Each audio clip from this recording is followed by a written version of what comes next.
Energy. Pangga, energy kaibigan mo.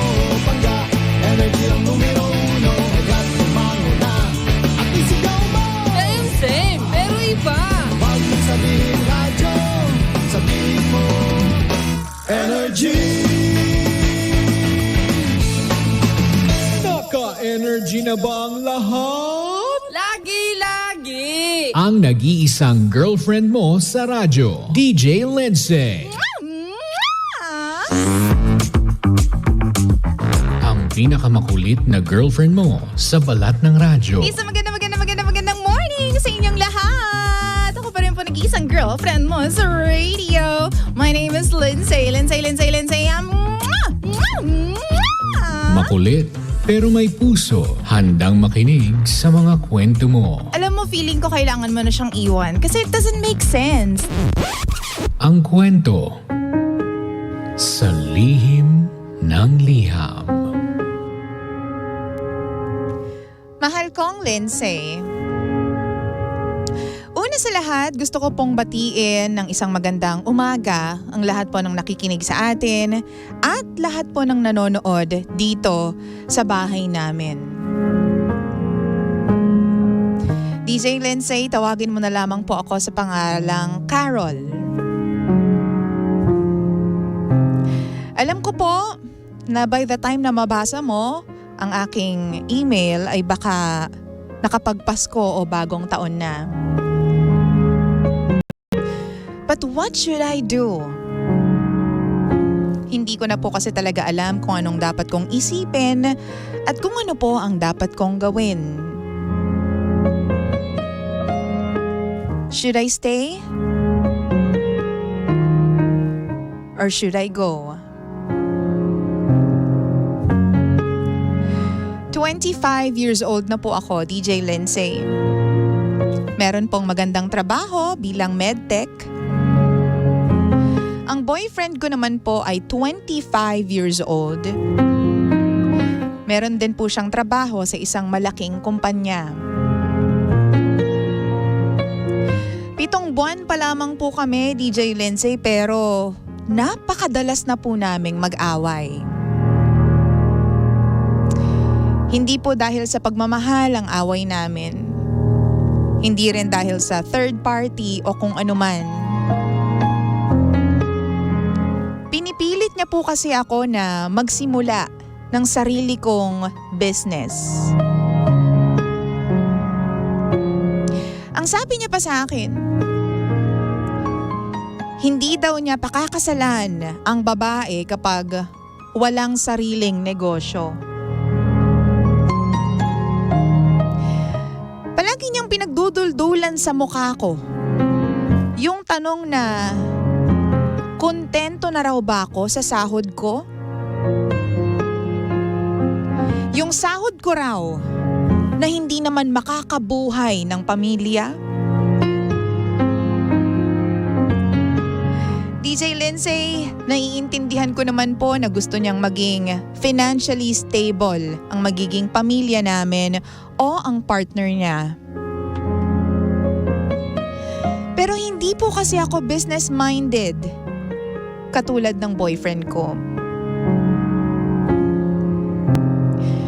Willing to learn naman po ako, kaso pinapamukha niya sa akin na ako ang dapat mag-start at mag-research since 8 oras lang naman daw ang trabaho ko. At hindi naman daw ganon kahirap ang ginagawa ko. Napakarami ko raw oras na pwedeng gugulin sa pag-iisip ng negosyo. Sabi niya pa sa akin, hindi daw siya mapapakain ng pagmamahal. Nagiging practical lamang daw siya bilang tao at bilang lalaki. Wala daw mangyayari sa amin kung puro pag-ibig lamang daw ang relasyon namin. Ito po yung dahilan kung bakit sumulat ako dito sa Lihim ng Liham. DJ Lindsay, hihingi po sana ako ng advice kung ano po ang dapat kong gawin. Last night kasi, napagtalunan na naman po namin to. Negosyo na naman po ang dahilan ng asara namin at ng inis ko sa kanya. Ang sabi ko, paano na lang kung never talaga akong mag-start ng negosyo? Sabi niya sa akin, simple lang. Eh di hindi kita pakakasalan.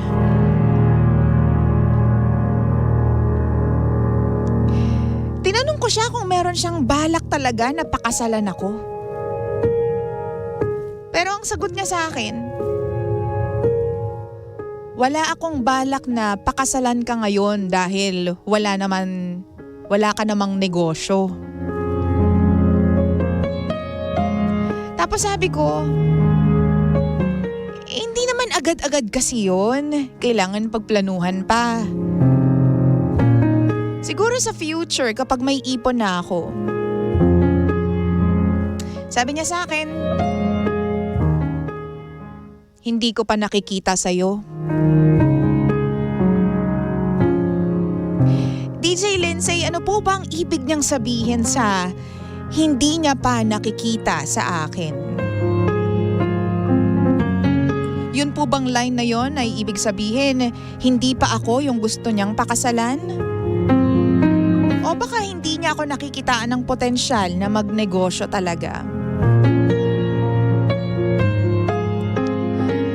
Gulong-gulo po ako. Mahal niya ba talaga ako? And how do I continue from this? Tulungan niyo po ako, DJ Lindsay. Hihintayin ko po ang advice ninyo.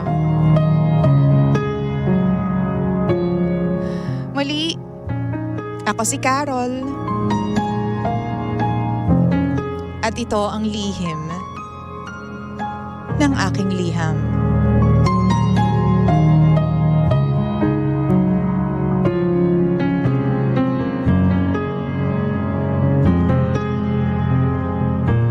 Lihim ng liham.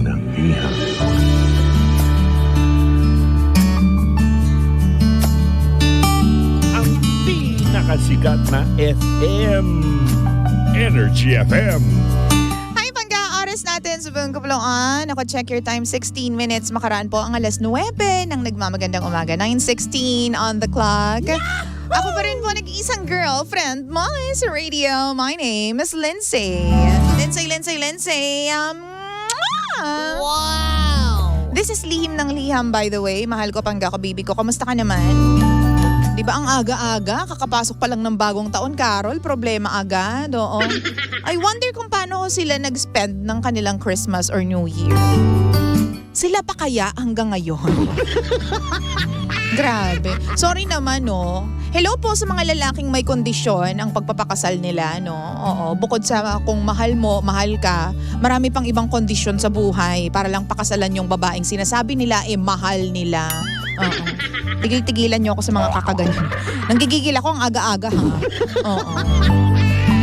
Hi, Carol. Una sa lahat, Carol. Oo, gandang umaga din sa lahat ng mga nakikinig dyan sa bahay ninyo. O sabi kasi niya may mga nakikinig daw sa bahay nila. Wow! Hello din sa lahat po ng mga nanonood sa atin dyan. Facebook.com/energyfm1067. Ako punta ka na dyan. At para makakita ka ng magandang gawa ng Panginoon ngayong umaga. Diba? Oo. Alam mo kasi ako naniniwala ako, no, Pangga, bilang isang tao na hindi rin manegosyo nung unang panahon. Oo, naniniwala ako na talagang kapag employed ka, mahalin mo yung trabaho mo, mahalin mo yung kumpanya, you have to show gratitude, ganyan. Pero as time goes by, no, dadating ka sa moment na teka lang, parang parang gusto ko na yatang magnegosyo. Dadating sa'yo yon, it will come to you naturally or dala ng pangangailangan, Pangga, oo. Siguro, hindi mo pa nakikita yung potential mo to be a businesswoman kasi wala pa yung urgency. Kumbaga, hindi pa siya kinakailangan or wala pang nagbubukas na, 'di ba, opportunity, na chance, 'di ba? Wala pang nagbubukas na portal. Okay, hindi ka magiging kaluluwa. 'Di ba? Pero ako naniniwala ako na hindi ka dapat i-force ng kahit sino man, no, ng kahit sinong tao para magsimula ng negosyo. Kasi alam mo ang negosyo, kailangan yan may commitment ka. Hindi yan parang binuksan mo lang tapos na, ganyan. Pasabi lang na may negosyo ka tapos para lang makapag-comply dun sa sinasabi ng jowa mo, no, na kailangan meron kang negosyo. May point naman siya doon na kailangan, 'di ba, maging financially stable kayo, ganyan, at saka dapat meron kayong enough and sufficient money, or actually hindi nga sufficient, dapat yung kumbaga meron kayong freedom financially, 'di ba, kapag may pamilya na kayo or kung talagang plano ninyo talagang magkaroon ng pamilya in the future. Pero di ba dapat siya namomroblema dahil siya naman yung lalaki? Oo.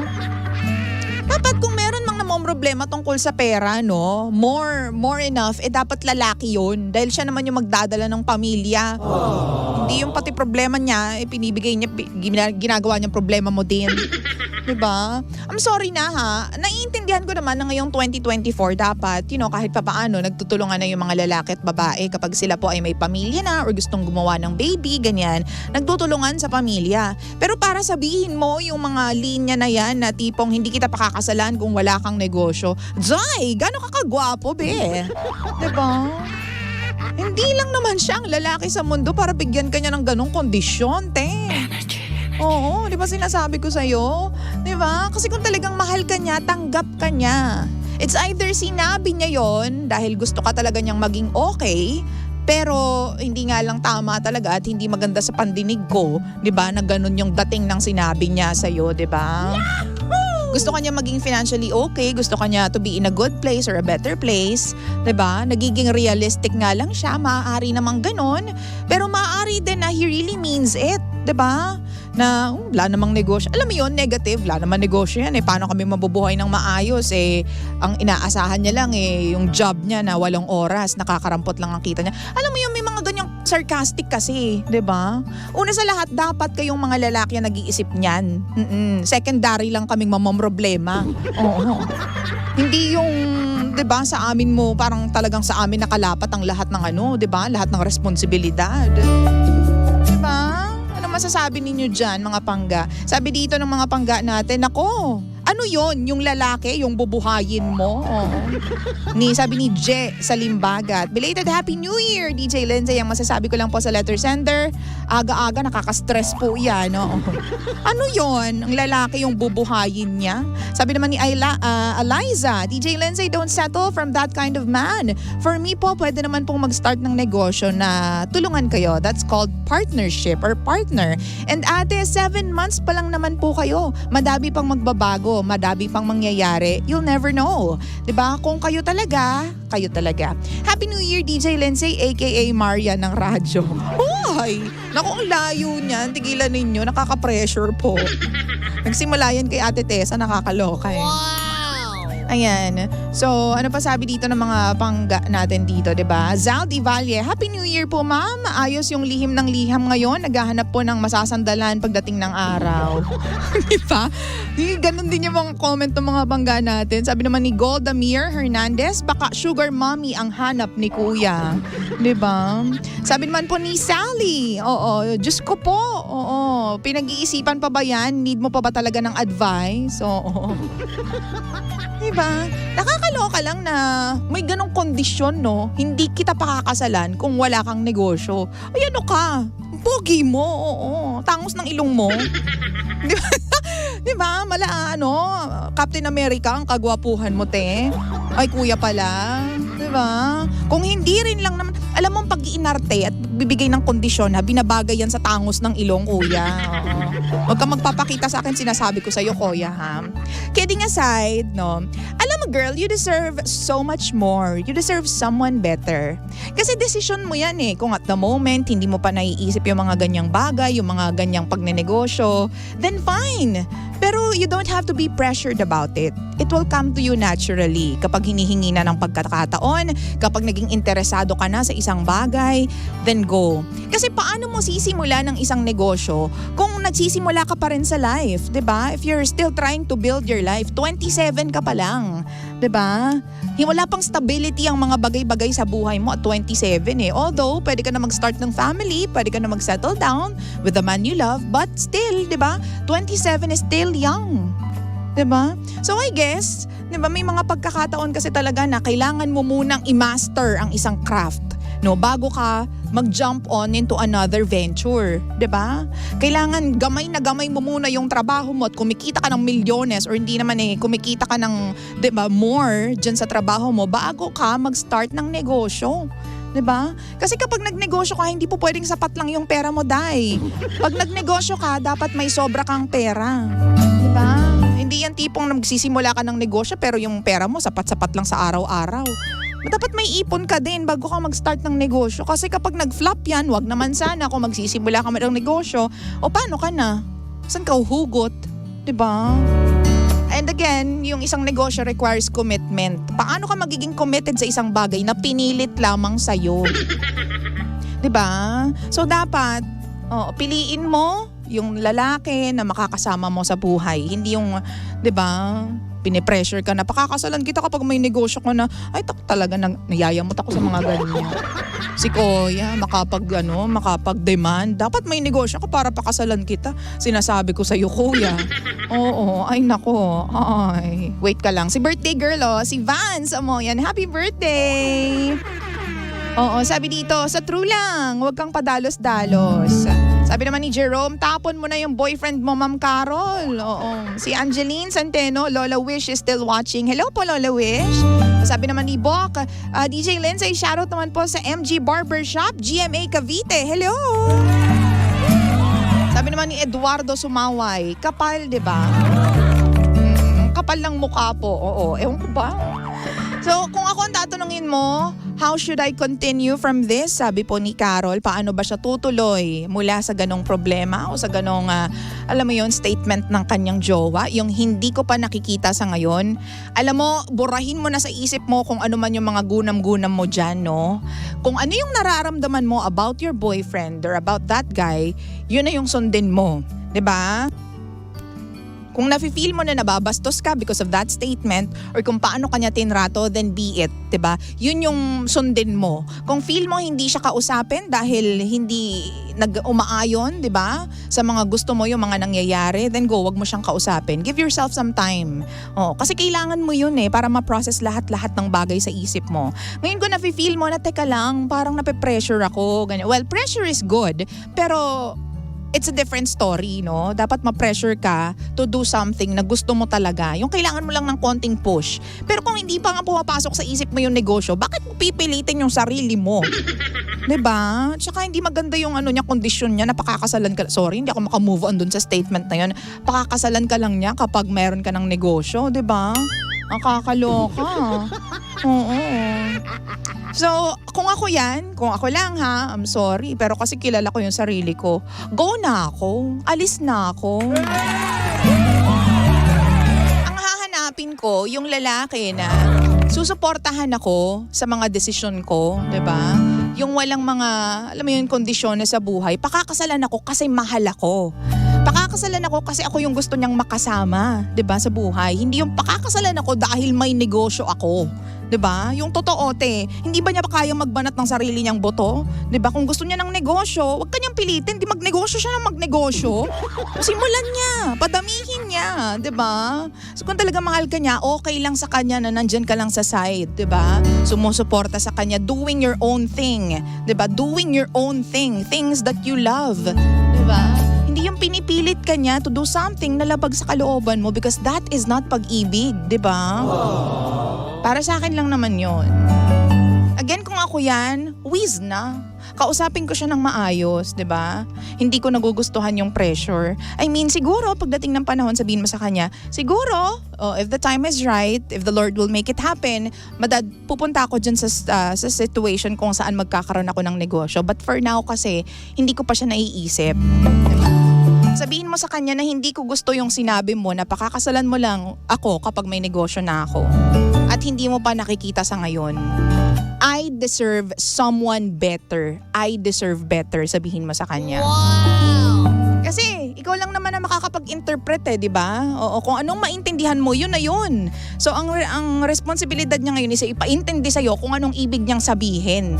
Di ba? Anong ibig niya sabihin doon sa mga linya na yun? Because you have to understand. Ngayon kung hindi kayo magkaintindihan at sa mga ganyang bagay hindi kayo magkaintindihan, what more, 'di ba? Sa mas malalaking bagay pa, 'di ba, pagdating ng panahon. So kung hindi nyo kayang, 'di ba, i-wrap up 'yan at ayusin 'yan, maghiwalay na lang kayong dalawa. Kasi ang relasyon naman talaga nabubuo yan dahil sa pag-ibig, sa pagmamahalan, hindi sa kung gaano kalaki ang negosyo ng isa't isa. Nakakaloka, 'di ba? Sabi naman ni Sofria, ano to? Sofronio, 'di ba? Ganda. Shoutout naman po kay Pony Hardware from Bicol, Lagonoy, Camsur. Please, hello sa inyo dyan. Sabi naman ni Albert, di kanyan mahal kasi siya dapat ang magtataguyod sa kung ano ang tatahakin ninyong dalawa. Sabi naman ni Ravicel, hello Ate Ravicel, pa-happy birthday naman kay Vance Samoyan. Happy birthday, Vance! Oo. So yun, itapon mo na po yung boyfriend mo, wala pong mangyayari dyan, sabi nila mga pangga. New Year na New Year, yan yung ating kwento for today's video. But again, thank you so much Carol kasi ang daming pwedeng lapitan pero dito ka sa lihim ng liham, nag-send ng email mo. Thank you very much. Diba? Guys, we deserve better. If nafe-feel mo nababastos ka sa mga sinasabi sa'yo nung taong mahal mo, or sa tingin mo, wala ka sa tamang lugar, 'di ba? At hindi mo natatanggap yung treatment na binibigay mo. Hindi mo natatanggap yung pagmamahal na binibigay mo. Kahit, alam mo yon, okay lang kahit konti lang yung matanggap mo or hindi ma-levelan yung pagmamahal na binibigay sa'yo as long as merong pagmamahal 'di ba? Pero kung ganyan din lang na may kondisyon at ganong kondisyon ang ibibigay sa'yo para pakasalan ka, dahil wag ka na lang magpakasal. 'Di ba? Ganun yun. Kasi darating ang lalaki na pakakasalan ka kahit wala kang negosyo, kahit mukha kang basahan, kahit wala, zero ka sa pera, pakakasalan ka kasi mahal ka, pangga.